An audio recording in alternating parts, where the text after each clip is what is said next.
Masaganang buhay at magandang araw po sa inyo lahat. Alam niyo po ba kung ano itong tools na ito?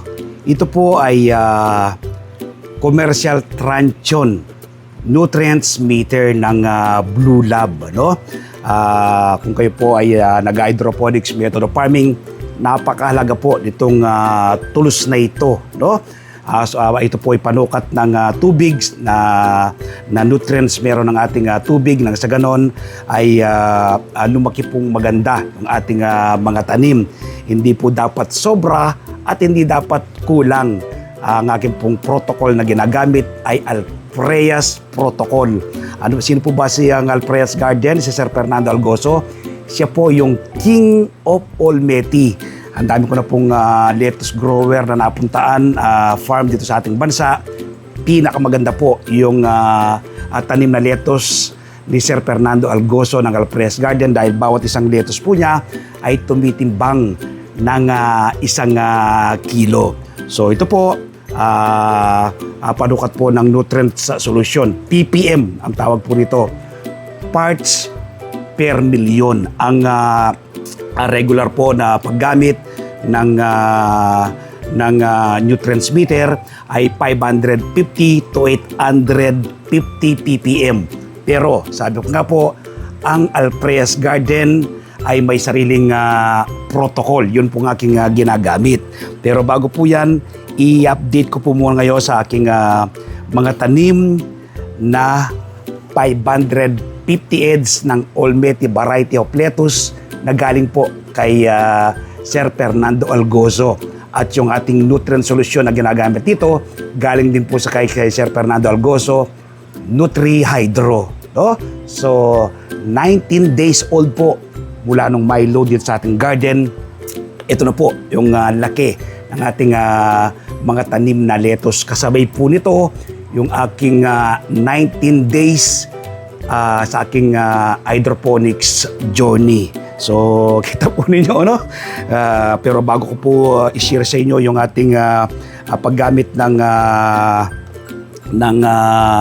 nutrients meter, itutur ko po muna kayo dito sa ating mga tanim na 500 heads na lettuce.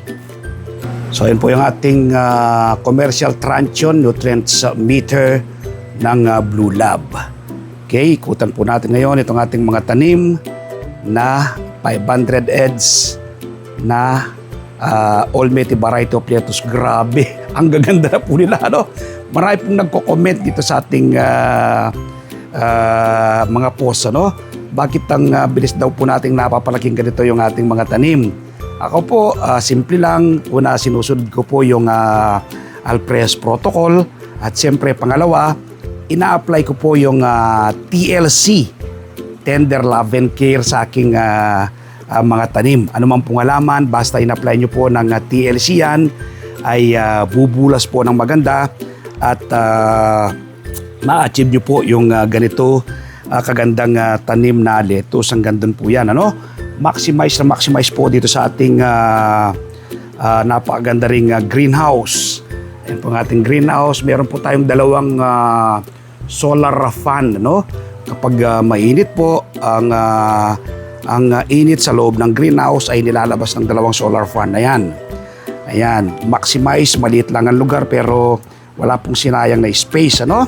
Bawat sulok, gilid, ay meron po tayong tanim at kakaibang style po natin. Diretso po itong ating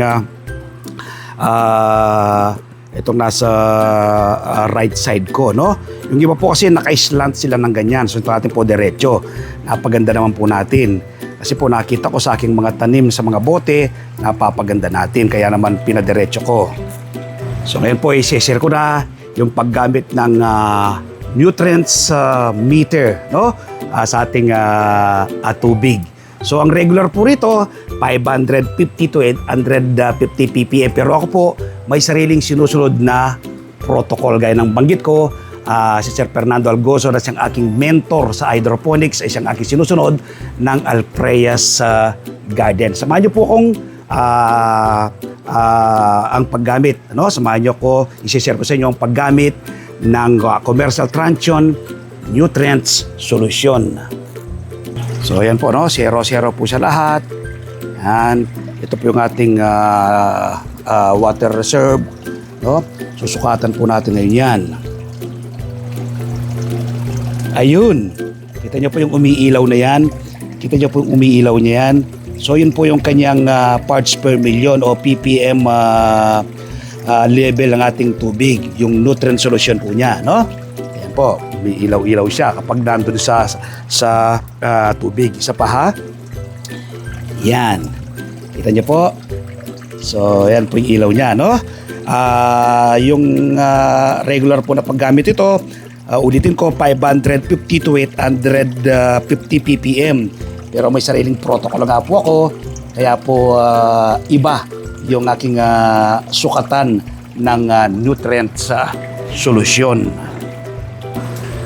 So sana po nakapag-share naman ako ng panibagong kaalaman at impormasyon ngayong araw na ito kaugnay po ng paggamit ng nutrients meter. So po ito ay commercial transion ng Blue Lab. Kung kayo na hydroponics method of farming, mahalaga po na meron kayong gamit ito. Hindi po pwede yung hula-hula. Dapat po ay tama yung nutrient solution na ating naka-apply sa ating mga tanim na alaman. Una ko na pong isinay nyo, yung pH meter. So ito naman, ppm, no? Parts per million. Ang meaning po ng ppm. Kung nakapagambag ako ng impormasyon ngayong araw na ito, meron kayong konting natutunan sa akin, i-share nyo po sa inyong mga kaibigan, sa inyong kamag-anak itong ating video tutorial na ito. Nang sa ganoon, marami po tayong maabot at patulungan na ating mga kababayan. Dito naman po sa ating greenhouse, kung sino pong gusto magpa-set up ng ganito kagandang greenhouse, ma-maximize yung maliit na lugar, ay walang masasayang na space, i-private message po ninyo ako. Dadalhin ko po kayo sa tamang tao na gagawa ng iyong dream greenhouse. Nagpapasalamat din po ako kay Sir Chris Tuason ng NutriHydro. Pinadalan po niya ako ng BioCalmag na nutrients fertilizer. Tapos pinadala niya ako ng Bebas at Subamo na insect control naman. So maraming salamat po. Happy farming. God bless. Bye-bye.